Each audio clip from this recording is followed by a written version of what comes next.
Bonjour à toutes et à tous. Merci d'être ici avec nous à Tours, à Polytech.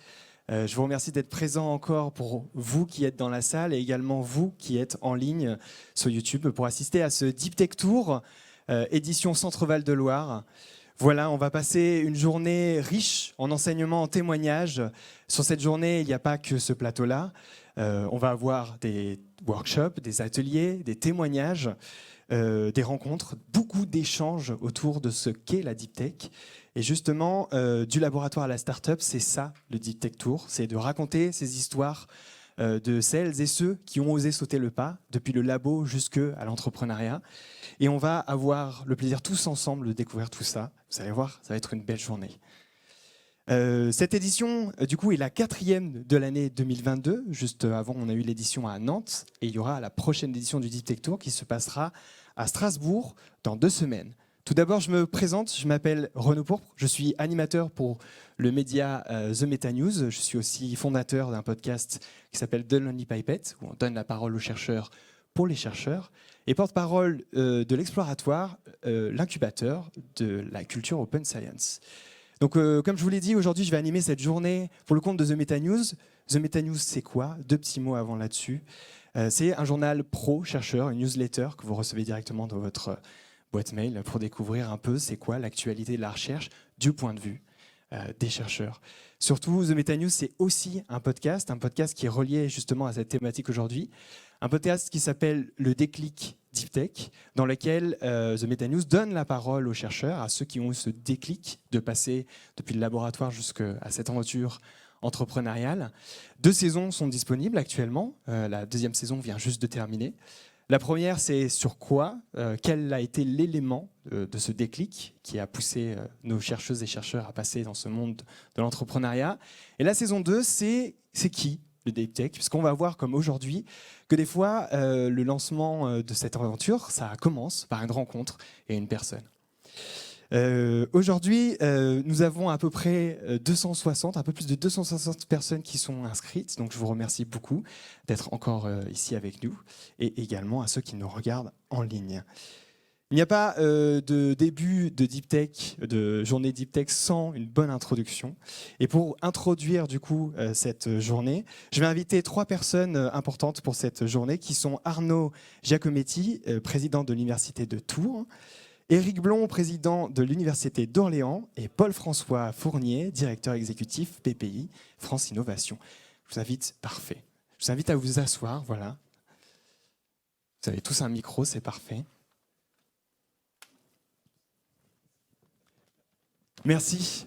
Vous pouvez aussi les applaudir, je vous en prie.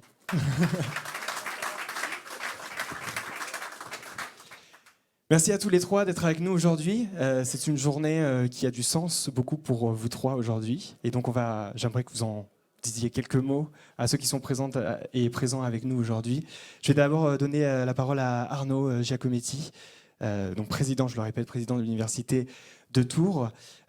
Arnaud, c'est quoi pour vous la Deep Tech et pourquoi cette journée aujourd'hui ? Comme vous le savez aujourd'hui, pour nous c'est la première fois que le Deep Tech Tour s'arrête en région Centre-Val de Loire.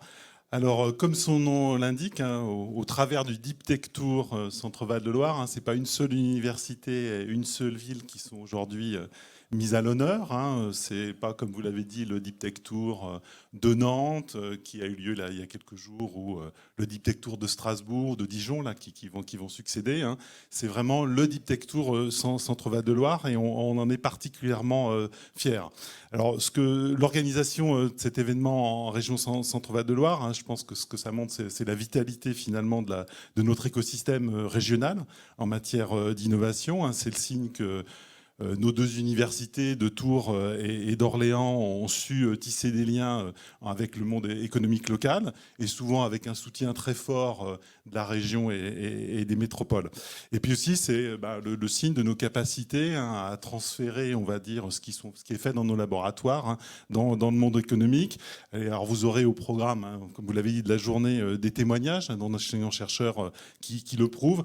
Et je pense en particulier aujourd'hui à la marraine de cet événement, notamment Isabelle Dimé-Poisson, qui est là dans la salle, qui est professeure à l'Université de Tours, que je salue, et qui est la directrice d'une toute nouvelle start-up, le Valtech, qui vise à mettre sur le marché un vaccin français nasal anti-Covid.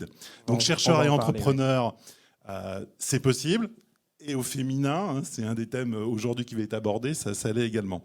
Alors donc aujourd'hui, on est vraiment fiers de vous accueillir ici à l'Université de Tours et dans les locaux de Polytech. Et d'ailleurs, j'en profite pour remercier son directeur Emmanuel Héron, mais aussi, on va dire, tous les personnels de Polytech qui se sont investis en un temps record pour mettre en place, on va dire, tout ce qui était nécessaire. Je tiens donc aussi à souligner pour l'organisation de cet événement que nos deux universités de Tours et d'Orléans ont vraiment travaillé de concert et que si cette année le Deep Tech est à Tours, il est déjà prévu qu'il soit à Orléans l'année prochaine. Et puis sachez aussi que cet événement est retransmis en direct à Polytech Orléans, de manière à ce que, que les chercheurs, doctorants, enseignants-chercheurs d'Orléans puissent poser des questions aussi en direct. Bon, j'espère qu'elles seront aussi nombreuses en présentiel. Et on les salue, du coup. Voilà. Alors cet événement, je crois qu'il n'aurait vraiment pas pu avoir lieu sans l'écosystème, un écosystème régional qui s'est vraiment très fortement mobilisé, sans un engagement massif de ces acteurs. On n'aurait pas réussi à réfléchir en ce temps très court aux thématiques qui vont être abordées aujourd'hui, aux chercheurs entrepreneurs finalement qu'on a pu inviter. Alors je ne vais pas citer tous les acteurs parce qu'ils sont très très nombreux de cet écosystème régional qui se sont mobilisés. Bon, je citerai néanmoins les deux métropoles, de Tours et Orléans, la région Centre-Val de Loire, mais également les pôles de compétitivité, Cluster, Cévalo, Pépite, la DRARI, le CNRS, l'INSERM, l'INRAE, mais aussi le BRGM et le CHRU de Tours. Et je profite de ce moment pour les remercier de leur mobilisation, pas seulement aujourd'hui, mais une mobilisation qui est vraiment constante pour la valorisation des recherches académiques de notre région. Et ceci, bien que nous soyons, on va dire peut-être malheureusement, la seule région de France qui n'a pas de société d'accélération de transfert et technologie. Et d'ailleurs, avec le CNRS actuellement, l'Université d'Orléans, mais aussi l'INSA Centre-Val de Loire et le CHRU de Tours, on est en train de voir comment bâtir ensemble une structure de valorisation. Et puis aussi, on a cette réflexion à moyen terme de voir comment on pourrait monter en région un pôle universitaire d'innovation. Et d'ailleurs, dans ce cadre-là, et avec encore là aussi, on va dire un peu l'appui et l'aide de BPI France, on va se lancer dans un autodiagnostic de notre positionnement en termes d'innovation et d'impact socio-économique. Alors pour finir, parce que je ne voudrais pas être trop long, il est clair que cet événement, il n'aurait pas été possible sans BPI France, et plus précisément, on va dire, sans son directeur innovation qui est ici à nos côtés, Paul-François Fournier, mais je pense aussi à Thierry Martignon. Et donc c'est au nom, on va dire, de l'ensemble des équipes de nos deux universités qu'on vous remercie. L'idée initiale, je pense, de cette tournée des campus est vraiment particulièrement importante. Permet de venir, comme vous l'avez dit, au plus près des chercheurs, des chercheuses, débutants ou confirmés, qui ont parfois l'envie de valoriser leurs travaux, mais pour qui c'est pas, on va dire, quelque chose de facile à penser. Bon, sinon, on va dire que le soutien logistique dont on a bénéficié a été assez impressionnant, et je tiens ici à souligner le professionnalisme des personnes de BPI France qui nous ont accompagnés. Je pense notamment à Madame Rana El Alam et à Charlotte Moret. Et puis enfin, je voudrais terminer quand même par remercier, il est juste en face de moi, premier artisan, on va dire quand même, de cette mobilisation d'aujourd'hui, qui est Guillaume Krislewski, qui est délégué régional innovation à BPI France. Je pense que son enthousiasme, son travail, l'efficacité qu'il déploie et puis surtout la confiance réciproque qui s'est installée entre nous a vraiment été un élément important. Et qui plus est, on va dire, cet enthousiasme, il a su le partager notamment avec ma vice-présidente en charge des partenariats, Selma Josso, qui est aussi là, et puis son homologue orléanais, Jean-Marc Bauchir. Et sans cet enthousiasme, je dirais, collectif et partagé, je pense que l'événement d'aujourd'hui n'aurait pas pu avoir lieu.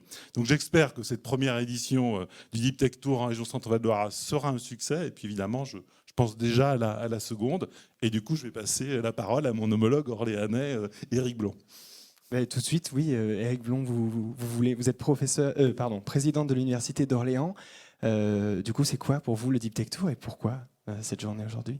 Alors, déjà, je remercie Arnaud d'avoir absolument tout dit. Donc comme ça va me laisser, le temps pour dire plein d'autres choses. Alors pourquoi le Deep Tech Tour aujourd'hui qu'est-ce que c'est pour nous?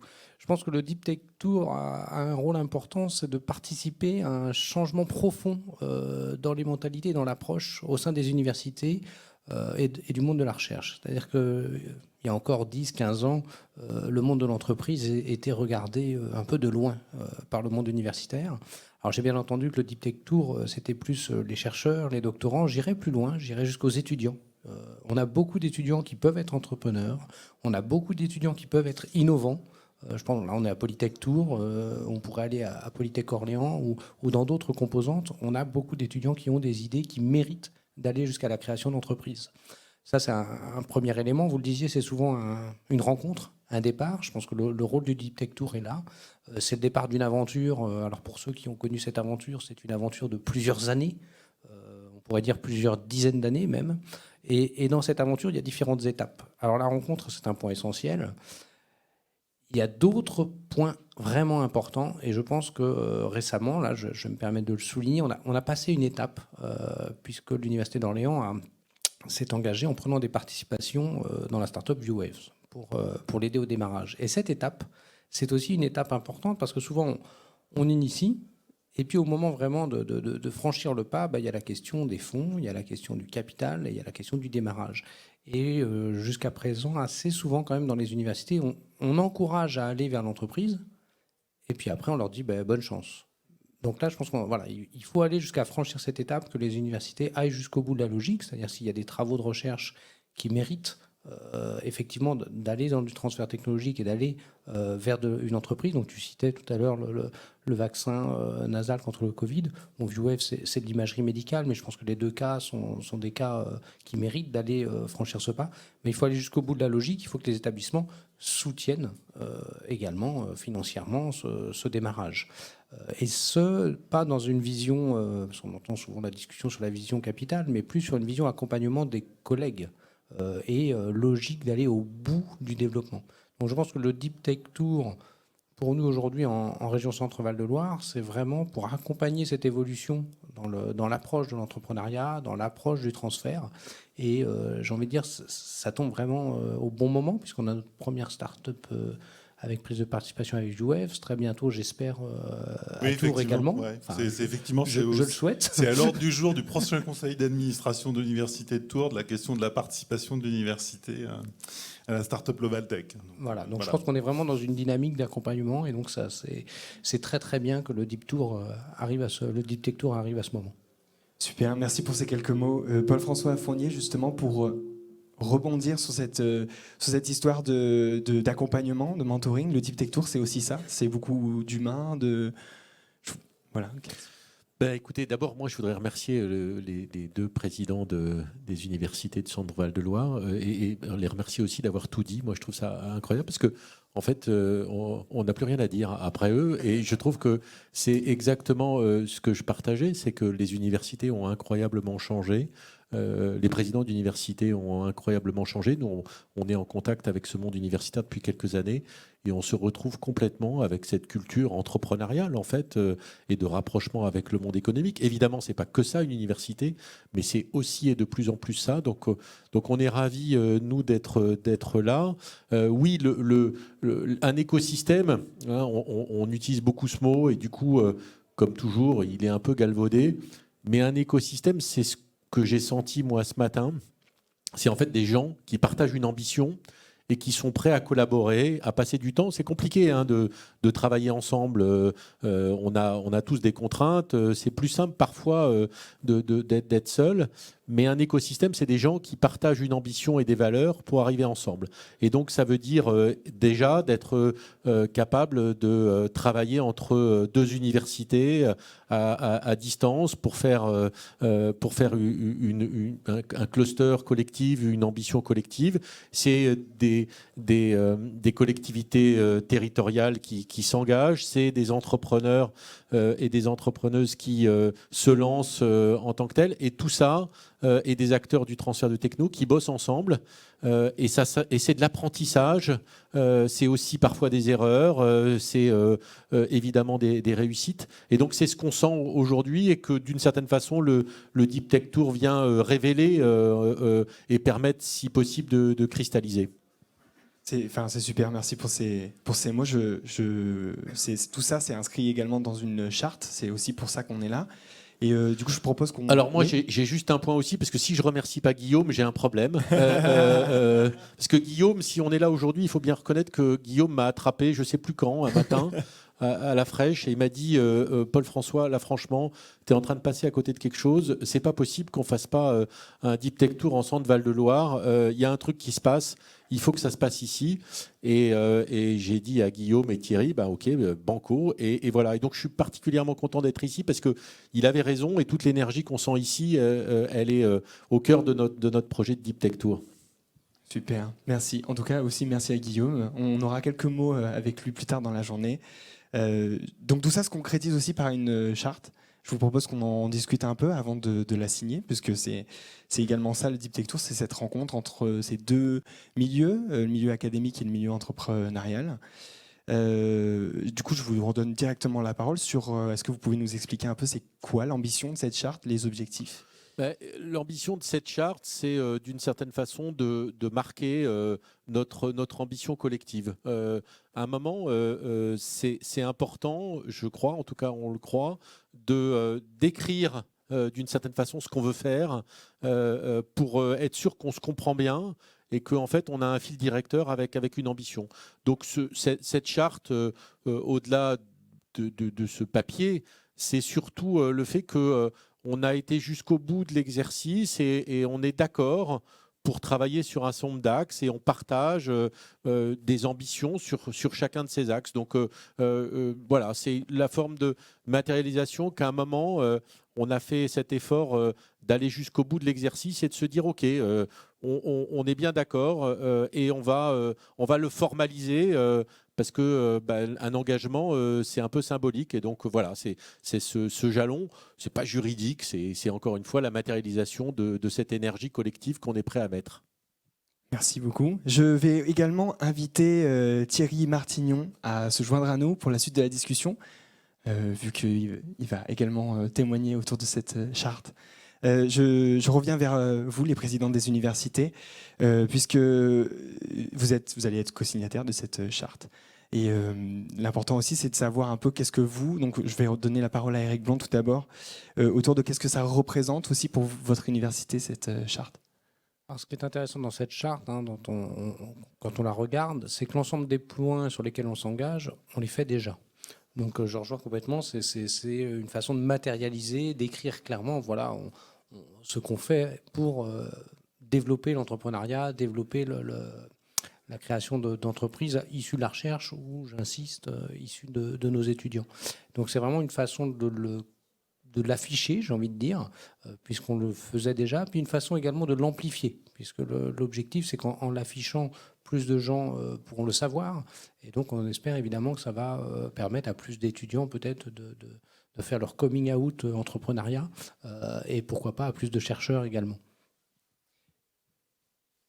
Arnaud Giacometti, quelques mots aussi sur cette charte? Oui, alors bon, là aussi beaucoup a déjà été dit, mais bon, pour nous signer cette charte, c'est aussi montrer notre conviction, enfin, qu'on peut faire plus, même si effectivement, quand on regarde tous les items de la charte, on fait déjà beaucoup.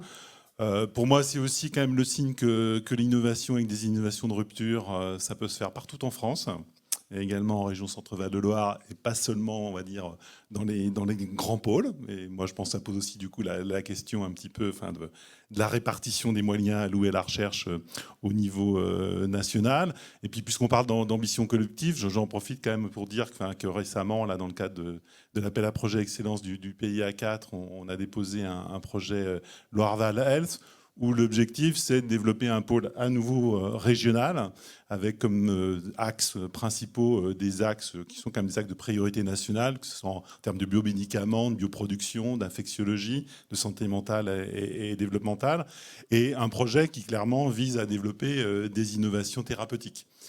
Donc là, en signant cette charte, c'est, on va dire aussi dans ce cadre-là, dire à nos enseignants-chercheurs, qui soient confirmés aux débutants, qu'on sera là pour les accompagner dans le futur, si ces innovations se mettent en place.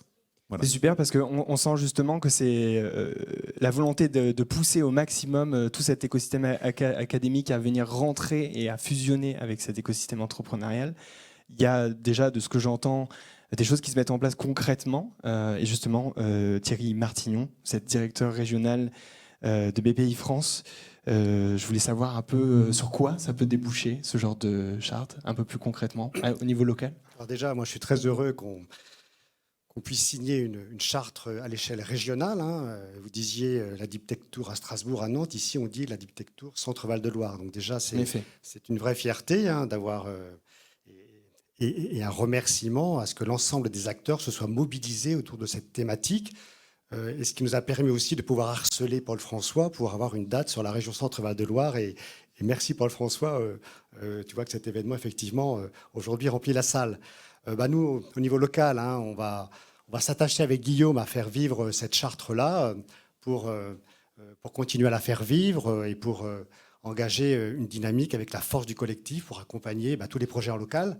Et puis accompagner tous les chercheurs, les doctorants et leur ambition à passer de la paillasse à la start-up deep tech et à l'entrepreneuriat. Merci beaucoup. Merci en tout cas pour ces quelques mots. Je pense que le pupitre va bientôt apparaître sur scène et on va pouvoir procéder à la suite de la signature. C'est quelque chose... Je trouve que c'est assez fort aussi sur cet événement, c'est justement d'avoir cette réunion des deux universités. Peut-être, messieurs les présidents, un mot sur cette collaboration un peu hors norme qui émerge de tout ça. Alors, hors norme, je ne voudrais pas vous décevoir, mais on se voit extrêmement souvent.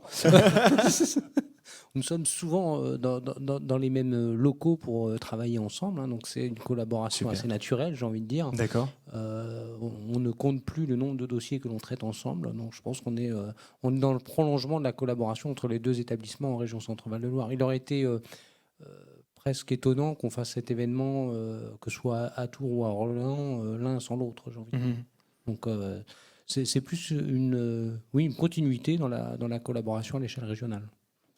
Super. Je peux ajouter que là, dans les derniers appels à projets auxquels on a répondu, il y a eu beaucoup de réponses qui ont été conjointes. Je parlais de l'appel à projet Excellence du pays A4. Dans les deux cas, on a monté des projets portés par une université, mais en collaboration avec les autres établissements. Puis il y avait aussi, et là, ça a été un succès, parce on a aussi déposé des projets pour lesquels on a déjà eu des réponses. C'était l'appel à projet démonstrateur de l'enseignement supérieur et un projet qu'on a vraiment monté ensemble aussi. Donc, voilà. Et sur l'aspect Deep Tech, je rajouterais que sur les laboratoires de recherche, on a un certain nombre de laboratoires de recherche en commun, alors avec un troisième partenaire qui n'est pas là, mais qui est l'INSA Centre-Val de Loire, avec qui on a aussi également des laboratoires en commun. Et les laboratoires qui ne sont pas en commun ont quand même l'habitude de travailler ensemble. Alors, je pense notamment au programme ARD de la région Centre, qui permettent de faire travailler l'ensemble des laboratoires par grands domaines sur des sujets communs. Donc il y a une réelle habitude de travail collectif en région, en recherche. Ouais, donc c'est un bel exemple que c'est vraiment une continuité du travail que vous aviez déjà engagé ensemble. Merci beaucoup pour ces quelques mots. Je vous propose d'aller du coup signer cette charte pour symboliser justement l'ancrage de cet esprit Deep Tech Tour. Pendant que moi, je vais me permettre aussi de vous expliquer un peu plus quelques éléments à l'intérieur de cette charte, puisqu'elle s'oriente, en tout cas elle s'articule autour de 5 piliers principaux. Voilà, parfait, j'ai un petit support visuel pour m'aider à vous décrire tout ça. Donc comme on l'a dit, c'est vraiment une rencontre entre ces deux domaines, ces deux milieux, académiques et entrepreneurial. Et pour cela, donc, il y a 5 piliers qui soutiennent cette charte. Le premier, c'est sensibiliser les étudiants. Donc, on a dit que ce n'était pas seulement les chercheuses et les chercheurs, mais c'est également les étudiantes et étudiants, doctorantes et doctorants, chercheuses et chercheurs, à l'entrepreneuriat. C'est également ce qu'on est déjà en train de faire aujourd'hui, c'est-à-dire prendre le temps de se rencontrer, de discuter, de découvrir ces témoignages qu'on va avoir juste après cette première séance d'introduction. Donc ça fait partie de ça, la sensibilisation. Le deuxième pilier, c'est donner de la visibilité aux acteurs de l'écosystème, aux projets et aux startups d'e-tech. Tout simplement parce qu'on ne peut pas agir sans savoir ce qu'il y a dans le paysage. Et si une collaboration telle se fait, il faut avoir conscience des personnes qui sont là pour vous soutenir. Le pilier numéro 3, accompagner financièrement les chercheurs, les doctorants et les entrepreneurs, parce qu'on sait que l'air de rien, l'argent c'est le nerf de la guerre, mais pas que, et que pour lancer tout projet, il faut bien évidemment le soutenir d'un point de vue financier. Le pilier 4, accompagner les entrepreneuses et entrepreneurs et startups d'e-tech sur le plan stratégique et opérationnel, car comme je l'ai dit juste avant, l'argent ne fait pas tout, il faut également une stratégie, des opérations, une construction, une implication dans cet écosystème. Et c'est à ça que sert ce pilier. Le pilier numéro 5, renforcer la dynamique collective de partage, de co-construction au sein de l'écosystème d'e-tech. C'est encore également ce qu'on est en train de faire aujourd'hui au travers de ces rencontres et au travers de comment co-construire des projets et mener des projets sous un plan de synergie, de complémentarité. Voilà, je vous remercie. Voilà, exactement, c'était ça, parce que c'est en travaillant main dans la main que nous allions nos forces et irons plus loin, vous l'avez compris. Merci beaucoup, messieurs, en tout cas, pour cette signature.